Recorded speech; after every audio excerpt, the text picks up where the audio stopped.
Hello everyone, so welcome to today's class. आज की class में हम डिस्कस करने वाले हैं बैपी और concept of BAPI in SAP MM. So आप लोगों का बहुत सारा क्वेश्चन था रिगार्डिंग बैडी बैपी और फंक्शनल मॉड्यूल एंड काफ़ी सारे जो टेक्निकल टर्म्स है जो आपको आफ्टर 3-4 years ऑफ एक्सपीरियंस आपको जानना रहता है, या फिर आप कभी भी काम करते हो आपको उसके रिगार्डिंग थोड़ा सा आइडिया चाहिए, थोड़ा सा नॉलेज चाहिए। तो उसके ऊपर आपने क्वेश्चन किया था, तो आज हम कवर करने वाले हैं थोड़ा सा एक बेसिक जो होता है, बेसिक जो कॉन्सेप्ट वाइज होता है वो हम डिस्कस करने वाले हैं, एक overall topic for BAPI. So who are experienced for let's say 3 to 4 years, who are having the experience of 3 to 4 years working as a junior level. So maybe sometime if you are working in the support project, अगर आप support project में काम कर रहे हैं तो हो सकता है कि आपको इन सारे चीज़ों के बारे में आपको जानकारी ना हो। तो हम ये जो सारा क्वेश्चन था आपका बाडी बैपी और फंक्शन मॉड्यूल हो गया, और फिर या फिर कोई डिबगिंग सेशन हो गया, तो ये सारा कुछ हम थोड़ा थोड़ा करके कवर करेंगे हमारे आने वाले क्लासेस पे। तो जिन लोगों ने सब्सक्राइब नहीं किया है अब तक, प्लीज़ डू सब्सक्राइब इट। काफ़ी सारे लोग हैं जो 50% ऑफ द व्यूअर्स हैं वो सब्सक्राइब नहीं करते हैं। तो I would request you to please subscribe the video. It will also help you, and like you others it will help, and this will also help me to get motivation to create the video. So I'll be like मुझे भी ये लगेगा कि मेरे content से किसी को मदद मिल रहा है, जो भी हम बना रहे हैं, जो भी मैं आपको मेहनत करके बना रहा हूँ, तो उसके ऊपर से आपको कोई आइडिया मिल रहा है। तो no further discussion, so let's start the topic. So first let's understand what is a BAPI, right. So BAPI होता क्या है? तो नॉर्मली बापी हम बोलते हैं बिजनेस एप्लीकेशन प्रोग्रामिंग इंटरफेस, ठीक है। इसका जो फुल फॉर्म है वो यही है, बिजनेस एप्लीकेशन प्रोग्रामिंग इंटरफेस। तो बेसिकली ये होता क्या है? नॉर्मली ये एक स्टैंडर्ड प्रोग्रामिंग होता है जो आपका एक्सटर्नल एप्लीकेशंस, जैसे आप एसएपी यूज कर रहे हो, एसएपी के साथ आपका जो कस्टमर सिस्टम हो या फिर आपका क्लाइंट सिस्टम हो, वो सपोज कोई डेटा आपके यहाँ से यूज करना चाहते हैं, जैसे कि आपका कोई कस्टमर सिस्टम हो, वो आपके यहाँ पे एक परचेज ऑर्डर बनाना चाहता है, तो वो कैसे बनाएंगे? सपोज क्या होता है नॉर्मली, एक सिनारियो अगर हम डिस्कस करें, तो सपोज क्या होता है, आप एसएपी यूज करते हो, लेकिन एसएपी जो होता है it is a little bit tough. So आप एज अ कंसल्टेंट आप बोल सकते हो नहीं ये बहुत इजी है, जीयूआई है, अभी तो फ्योरी है, आप ऑन द क्लिक्स आप काम कर सकते हो। बट आप अगर इसको सोचेंगे, या फिर अम, आप अगर इसको सोचेंगे from the prospective of and users, जो कि एक्चुअल में काम करते हैं, जो कि सपोज वेयर हाउस में काम करते हैं या फिर कोई परचेजिंग डिपार्टमेंट में काम करते हैं, उनके लिए एक सॉफ्टवेयर सीखना या फिर एक नया चीज सीखना या फिर उसके अंदर काम करना थोड़ा सा मुश्किल रहता है। तो उसके लिए क्या रहता है, मैक्सिमम जगह पे क्या होता है, उसको सिंप्लीफाई करने के लिए आप एक सिंपल सा सिस्टम यूज करते हो, जहां से आप क्या कर सकते हो, डेटा भेज सकते हो एसएपी में, या फिर एसएपी का डेटा एक्सेस कर सकते हो। तो उसके लिए बेसिकली हम यूज करते हैं बैपी। तो आप एक्सटर्नल सिस्टम से एसएपी को एक्सेस कर सकते हैं, एंड उसके साथ आप कुछ भी, जैसे कोई क्रिएशन हो गया, कोई अपडेशन हो गया, कोई ट्रांजेक्शन करना हो गया, वो सारा कुछ आप कर सकते हैं आउटसाइड ऑफ द एसएपी। आपको एसएपी में लॉग इन करने की ज़रूरत नहीं है। और एक ये भी फैक्टर होता है कि सपोज एसएपी का जितना यूज़र रहते हैं, यूज़र के हिसाब से आपको फिर पे करना रहता है। आपको जो लाइसेंस फीस हो गया, वो आपको पे करना रहता है पर यूजर के बेसिस के। तो इसके लिए बड़े बड़े कंपनी जो होते हैं वो भी ट्राई करते हैं कि सभी लोगों को एक्सेस ना मिले। कुछ लोग हैं जो सिंप्लीफाई सा काम कर ले, वो डेटा सेंड कर ले या फिर कोई प्राइमरी चीज क्रिएट कर ले, जैसे आप परचेज ऑर्डर क्रिएट कर लो, बस जो अप्रूवल सेक्शन हो गया वो उनके लिए एसएपी का एक्सेस चाहिए, राइट। तो ऐसे करके सिस्टम रिक्वायरमेंट के हिसाब से, बिजनेस रिक्वायरमेंट के हिसाब से आप इसको यूज कर सकते हैं, राइट। तो यहाँ पे बैपी हम क्यों यूज करते हैं? बैपी नॉर्मली हम यूज करते हैं, कोई चीज हमको क्रिएट करना है, जैसे मैं आपको एग्जांपल बता रहा था, परचेज ऑर्डर अगर आपको क्रिएट करना है तो आप purchase order out of the system भी क्रिएट कर सकते हैं, कुछ डेटा अपलोड करके, कुछ डेटा सेंड करके, वो ऑटोमेटिकली बैकग्राउंड प्रोग्राम से क्रिएट हो जाएगा, राइट। तो पहले आप क्रिएट कर सकते हैं, फिर अगर आपको कोई डेटा अपडेट करना है, सपोज आप पीओ में कोई चेंजेस करना चाहते हैं, डिलीवरी में कोई चेंजेस करना चाहते हैं, तब भी आप इसको कर सकते हैं। अगर आप कोई डेटा एक्सेस भी करना चाहते हैं, सपोज आपको एसएपी से कोई डेटा चाहिए, तो भी आप यहाँ से डेटा ले सकते हैं थ्रू बापी, राइट। तो ये हो गया बापी का जो कॉन्सेप्ट हो गया कि बापी क्यों यूज करते हैं, कैसे यूज करते हैं, मतलब किस पर्पज से यूज करते हैं, और उसका फंक्शन क्या है। तो नेक्स्ट हमारा ये क्या करता है, ये हमारा एक इंटीग्रेशन क्रिएट करता है एसएपी के साथ एक्सटर्नल एप्लीकेशंस का, राइट। तो एक्सटर्नल एप्लीकेशन से आप यहाँ पे डेटा सेंड कर सकते हो, उससे एसएपी में डेटा क्रिएट कर सकते हो। So this is a integration point, right. So now let's understand what is the BAPI in SAP MM। सो सभी मॉड्यूल के अंदर BAPI होता है, जैसे कि अगर हमारा परचेजिंग का डिपार्टमेंट है, हम परचेजिंग का डेटा एक्सेस कर सकते हैं। सपोज कोई वेयरहाउसिंग का डेटा हो गया, वो वेयरहाउस वाले एक्सेस कर सकते हैं from A third party system. कोई एसडी का हो गया, तो एसडी का भी थोड़ा सा बापी है, तो वो भी बाहर कोई भी एक्सटर्नल सिस्टम से उसको एक्सेस कर सकते हैं। तो डिफरेंट डिफरेंट बापी होता है।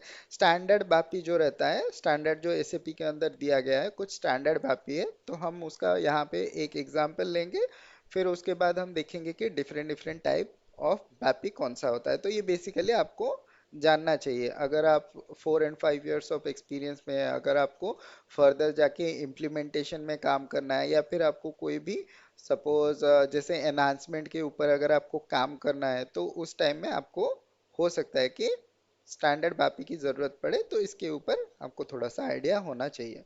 तो यहाँ पे जो हमने बापी लिया है वो है BAPI underscore PO underscore create one. This is a standard BAPI for creating a purchase order. Okay, तो ये फंक्शनलिटी क्या हो गया, this BAPI is use to create a purchase order in SAP MM module. तो एसएपीएमएम मॉड्यूल के अंदर हम क्या कर सकते हैं, एक परचेज ऑर्डर क्रिएट कर सकते हैं from outside of the system. मतलब हमको क्या करना है, वो ME21N में जाके हमको क्रिएट नहीं करना है, हमको आउटसाइड ऑफ द सिस्टम जो भी डेटा चाहिए। सपोज हमको परचेज ऑर्डर क्रिएट करने के लिए कुछ हेडर सेक्शन में मैंडेटरी डेटा होता है, कुछ आइटम सेक्शन में मैंडेटरी डेटा होता है, वो डेटा हमको पास करना है। फिर बापी पीओ क्रिएट ये जो प्रोग्राम है या फिर ये जो बापी है, ये क्या करेगा, वो डेटा को एनालाइज करेगा, वो डेटा को इनपुट करेगा, फिर आपका वो ME21N को बैकग्राउंड से एक्सेस करेगा। एक्सेस करने के बाद फिर क्या होगा, वो एक परचेज ऑर्डर क्रिएट करेगा। तो ये हो गया बेसिकली हमारा एग्जाम्पल। फिर इसके लिए रिक्वायरमेंट क्या है, जैसे मैंने आपको बोला था कि इंपोर्ट पैरामीटर्स के लिए, जैसे जब डेटा आएगा या फिर डेटा हमारा क्रिएट होगा, तो क्या चाहिए हमको, पीओ हेडर का डिटेल्स चाहिए, कुछ स्ट्रक्चर जो हेडर डेटा कंटेन करता है, जैसे हमारा वेंडर एक मैंडेटरी फील्ड हो गया। फिर आपका जो ऑर्गेनाइजेशन स्ट्रक्चर, जैसे परचेज ऑर्गेनाइजेशन, कंपनी कोड या फिर परचेज ग्रुप हो गया, ये आपका एक जो कंपलसरी जो आपको देना है हेडर सेक्शन में। तो आपके ऊपर, मतलब आपके बिजनेस सिनेरियो के ऊपर डिपेंड करता है कि आपको क्या क्या इंपॉर्टेंट पैरामीटर या फिर मैंडेटरी पैरामीटर है। सिमिलरली आपको पीओ आइटम के ऊपर भी जो भी मैंडेटरी फील्ड्स है, जैसे कंडीशंस हो गया, फिर आपको मटेरियल डालना है, प्लान डालना है, वेंडर का अगर कोई एग्रीमेंट हो उसको डालना है, अगर आपका कोई पीआर हो तो उसको डालना है, सॉरी अगर आपका कोई कॉन्ट्रैक्ट हो तो उसको डालना है। तो आपका क्या क्या चीज़ें मैंडेटरी रहना चाहिए, वो सारा चीज़ आपको देखना है इंपोर्ट के टाइम में। जब भी आप ये डेटा लाते हो, डेटा लाने के टाइम में आपको ये जानकारी होना चाहिए, राइट। तो उसके बाद जो एक्सपोर्ट पैरामीटर्स होता है, मतलब जब बन जाता है तब क्या होगा, वो जो परचेज ऑर्डर का नंबर, जो हमारा परचेज ऑर्डर क्रिएट होगा, वो परचेज ऑर्डर नंबर को हमको एक्सपोर्ट करना है, कि यानी कि जो भी सिस्टम से हमारा, सपोज आप ओरेकल यूज कर रहे हो, एसएपी को एक्सेस कर रहे हो फ्रॉम ओरेकल, तो ओरेकल से आपने डेटा सेंड किया, जस्ट फॉर एन एग्जांपल बता रहा हूँ। तो आपने क्या किया, ओरेकल सिस्टम से एसएपी सिस्टम में डेटा भेजा एक परचेज ऑर्डर बनाने के लिए। तो आपका इनपुट क्या रहेगा, जो भी पीओ हेडर का डिटेल्स चाहिए हमको, जो भी आइटम का डिटेल्स चाहिए, वो सारा चीज आप इनपुट दोगे फ्रॉम ओरेकल सिस्टम। नाउ आपका पीओ क्रिएट हुआ है कि नहीं हुआ है, आपको कैसे पता चलेगा, जब आपको क्या होगा, एक जब आपको परचेज ऑर्डर का नंबर जाएगा कि ये परचेज ऑर्डर नंबर हमारा क्रिएट हो गया है, तो आपको पता चल जाएगा कि हाँ परचेज ऑर्डर क्रिएट हो गया जो भी हमने भेजा था, राइट। तो ये हो गया आपका रिक्वायरमेंट, ये आपको चाहिए इनपुट के लिए, ये आपको चाहिए आउटपुट के लिए। तो इनपुट के लिए हेडर डेटा आइटम डेटा चाहिए, आउटपुट के लिए परचेज ऑर्डर का नंबर चाहिए। ओके, देन नेक्स्ट हो गया ये आपका सैंपल प्रोग्राम है। आप यहाँ पे मैं ये डॉक्यूमेंट शेयर कर दूंगा, या तो आपको यूट्यूब में मिल जाएगा या फिर आपको ये जो डॉक्यूमेंट है वो आपको लिंक्डइन में मिल जाएगा। लिंक्डइन पे आप मुझे फॉलो कर सकते हो, वहाँ पे आपको काफ़ी सारे डॉक्यूमेंट्स मिल जाएंगे। तो ये जो सैंपल प्रोग्राम है, आप यहाँ से क्लिक करके इसको एक्सेस कर सकते हो। तो बेसिकली ये अबैपर के लिए प्रोग्राम है। Program is not related to us, हमको कभी भी प्रोग्राम लिखना नहीं पड़ता है। आपको सिर्फ जो पैरामीटर्स है वो सारा कुछ आपको देना पड़ेगा अबैपर को, जो भी टेक्निकल पर्सन रहेगा आपका उनको देना पड़ेगा। वो सारे चीज वो मेंटेन कर लेंगे, जैसे प्रोग्राम राइट करना, मतलब डिफॉल्ट प्रोग्राम्स होता है ऑलरेडी एसएपी के अंदर। तो वो डिफॉल्ट प्रोग्राम के अंदर क्या क्या डेटा हमको चाहिए, क्या क्या वहाँ पे आपको वैलिडेशंस लगाना है, तो वो सारा चीज टेक्निकल पर्सन देख लेंगे। आपको बस रिक्वायरमेंट उनको बताना है कि हमको क्या क्या रिक्वायरमेंट है, राइट। तो यहाँ पे बैपी पीओ क्रिएट वन जो होता है वो क्या करेगा, आपका परचेज ऑर्डर क्रिएट करेगा। तो परचेज ऑर्डर क्रिएट करने के लिए आपको पीओ हेडर का डेटा एंड पीओ आइटम का डेटा आपको फिल करना पड़ेगा। तो यहाँ पे जब भी आपका डेटा फिल हो जाएगा उसके बाद ये बैपिक कॉल होगा। तो बैपिक कॉल होने के बाद ये आपका क्या करेगा, एक कॉल फंक्शन होता है। जो भी एबैपर है उनको पता है, कॉल एक फंक्शन होता है जिससे आप क्या करते हो, कोई बैपी हो गया या फिर कोई फंक्शन मॉड्यूल हो गया, उसको आप कॉल करते हो, यानी कि वो एक्टिवेट होता है, उससे आपका डेटा रीड होता है। ओके, तो बेसिकली जब बैपी कॉल होगा तो वो डेटा जो MA21N है या फिर जो प्रोग्रामिंग लेवल पे वो एक्सेस करेगा, फिर उसके अंदर से आपको एक परचेज ऑर्डर, जब वो बैपी एक कमिट फंक्शन होता है, we are not going inside the details of that. Okay, तो वो प्रोग्रामिंग के अंदर का है। नॉर्मली क्या होता है, जब भी आपका एक परचेज ऑर्डर क्रिएट होता है देन वो आपका डेटाबेस के अंदर सेव होता है। तो दो प्रोसेस रहता है। तो नॉर्मली जब आप बैपी से डेटा को एक्सेस करोगे या फिर क्रिएट करोगे, पहले वो क्रिएट हो जाता है। जब तक आप उसको, एक कमिट फंक्शन रहता है, जब तक आप उसको कमिट नहीं करते हो वो डेटाबेस में आपका सेव नहीं होता है। तो commit function is basically require necessary. तो ये अब पर लोगों को अच्छे से पता होगा, राइट। तो जब भी आपका ये कमिट फंक्शन आएगा, ये जो परचेज ऑर्डर आपने बनाया है ये आपका डेटाबेस का जो टेबल है वो टेबल में सेव हो जाएगा, एसएपी में भी शो करेगा, और इसका जो डेटा है वो आपका जो एक्सटर्नल सिस्टम है वहां पे भी उनको पता चल जाएगा कि ये हमारा परचेज ऑर्डर क्रिएट हो गया है, राइट। तो ये बेसिकली हमारा एक ओवरऑल आइडिया हो गया।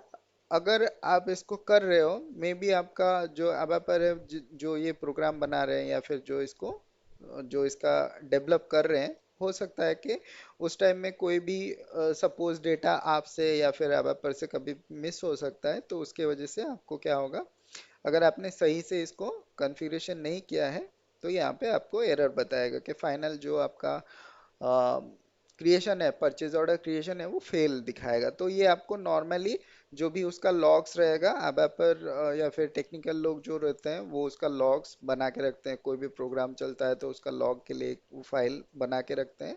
तो वो लॉग फाइल से आपको मिल जाएगा कि क्यों आपका जो परचेज ऑर्डर है वो क्रिएट नहीं हुआ है, वहाँ पे कौन सा मैंडेटरी फील्ड था जिसको हमने मिस किया है, या फिर कौन सा फील्ड है जो एक्स्ट्रा हो रहा है जिसकी वजह से हमारा कोई कंफ्यूजन आ रहा है। तो वो सारा चीज़ आप लॉग से देख सकते हो। लॉग से, या तो अगर आपके पास एक्सेस नहीं हो तो आप अब के हेल्प लेके देख सकते हो। तो नॉर्मली आप वहाँ पे चेक कर सकते हो कि क्या प्रॉब्लम होता है, राइट। तो अगर आपका सक्सेसफुली सारा डेटा जो है आपने दिया है और जो प्रोग्राम है वो सही से बनाया गया है, डेटा सही से एक्सेस हो रहा है, तो आपका परचेज ऑर्डर यहाँ पे क्रिएट हो जाएगा। तो बेसिकली ये होता है हमारा बैपी। तो नॉर्मली हमारे जो एसएपी में कुछ स्टैंडर्ड वैपी है, तो एसएपी एमएम के अंदर हमारे ये सारे स्टैंडर्ड वैपी होता है। मटेरियल गेट डिटेल्स, तो इसमें आपको मटेरियल का डिटेल्स मिल जाता है। मटेरियल सेव डेटा, ओके, तो यहाँ पे आप मटेरियल डेटा को सेव कर सकते हो या फिर मटेरियल डेटा को क्रिएट कर सकते हो। वैपी पीओ क्रिएट वन, ये हमने अभी डिस्कस किया, तो इससे परचेज ऑर्डर क्रिएट कर सकते हो। ये गुड्स मूवमेंट क्रिएशन के लिए है, जैसे कि आप गुड्स इशू, गुड्स रिसिप्ट बना सकते हैं। तो नॉर्मली क्या होता है, ये सारा आप एक्सटर्नली कर सकते हैं। Okay, BAPI underscore PR create, तो इससे आप पीआर भी क्रिएट कर सकते हैं। नेक्स्ट है आपका पीओ चेंज, तो अगर परचेज ऑर्डर में कुछ भी चेंज करना है तो वो भी आप कर सकते हैं। वेंडर गेट डिटेल्स, मतलब आप वेंडर भी क्रिएट कर सकते हैं। ओके, या फिर वेंडर का जो डिटेल्स है वो भी आप बना सकते हैं। BAPI underscore goods movement create, तो इससे आप जो गुड्स मूवमेंट है वो भी क्रिएट कर सकते हैं। नेक्स्ट हो गया ये आपका आउटबाउंड डिलीवरी चेंज के लिए, तो आउटबाउंड डिलीवरी आप यहाँ पे चेंज कर सकते हैं। और जो भी हमारा सपोज एग्जिस्टिंग आउटबाउंड डिलीवरी है उसका कुछ पैरामीटर अगर आपको चेंज करना है तो भी आप कर सकते हैं। देन आपका है BAPI underscore mat determine underscore group, तो ये मटेरियल ग्रुप आपका जो डिटर्मिनेशन है वो आपका करता है। तो ये कुछ बेसिक सा बापी है। तो इसको इसके हेल्प से हम क्या कर सकते हैं, इंटीग्रेशन कर सकते हैं from outer system, like from third party और एक्सटर्नल सिस्टम से हम डेटा एक्सेस कर सकते हैं एसएपी में, और यहाँ पे हम डेटा क्रिएट कर सकते हैं। Okay, so these are some of the basic details on the BAPI process. तो अगर आपको कोई भी क्वेश्चन हो या फिर आप कोई भी इंफॉर्मेशन लेना चाहते हो तो ज़रूर ही आप पिंग कर सकते हैं। टेलीग्राम का लिंक यहाँ पे आपको मिल जाएगा, व्हाट्सएप का लिंक आपको मिल जाएगा, सेम लिंक आपको वीडियो का जो डिस्क्रिप्शन है वो वहाँ पे भी मिल जाएगा। यहाँ पे मेरा लिंक्डइन का आईडी है, तो लिंक्डइन पे भी आप फॉलो कर सकते हैं। मोस्टली सारे जो डॉक्यूमेंट्स है, ये जो डॉक्यूमेंट है ये भी मैं शेयर कर दूंगा आपको लिंक्डइन पे, तो आप वहाँ पे फॉलो कर सकते हैं। या फिर आपको ये व्हाट्सएप पे या फिर टेलीग्राम पे भी ये डॉक्यूमेंट आपको मिल जाएगा, तो वहाँ पे आप इसको ले सकते हैं, एक्सेस कर सकते हैं। अगर आपका फर्दर कोई भी क्वेश्चन हो, कोई भी कुछ भी चीज़ें आप पूछना चाहते हो, तो आप कोई भी सोशल प्लेटफॉर्म हो, टेलीग्राम हो, व्हाट्सएप हो या फिर लिंक्डइन हो, आप वहाँ पे आके पूछ सकते हैं। So that's it for today. ये था ओवरऑल एक कॉन्सेप्ट ऑफ बैपी। तो आई होप आपको थोड़ा सा आइडिया मिल गया होगा बैपी के ऊपर। हम फिर उसका, अगर इसके ऊपर आपको कोई भी क्वेश्चन आता है तो हम इसको फर्दर डिस्कस कर सकते हैं, या फिर अगर आपका कोई क्वेश्चन रहेगा तो हम इसको फर्दर कोई भी सपोज जैसे प्रोग्रामिंग में हो गया, प्रोग्रामिंग के अंदर ज़्यादा नहीं जाते हैं, वो टेक्निकल साइड रहेगा। You are not a techno functional, right? And not me also, I'm not techno functional, I'm purely functional side. Okay, I'm from purely functional side. So मुझे भी इतना टेक्निकल के ऊपर ज़्यादा आइडिया नहीं है। मुझे जितना आइडिया है वो मैं आपके साथ शेयर कर रहा हूँ। तो मिलते हैं फिर अगले सेशन में, अगले क्लास पे कोई एक नया टॉपिक के साथ। Till then, bye bye and जय हिंद।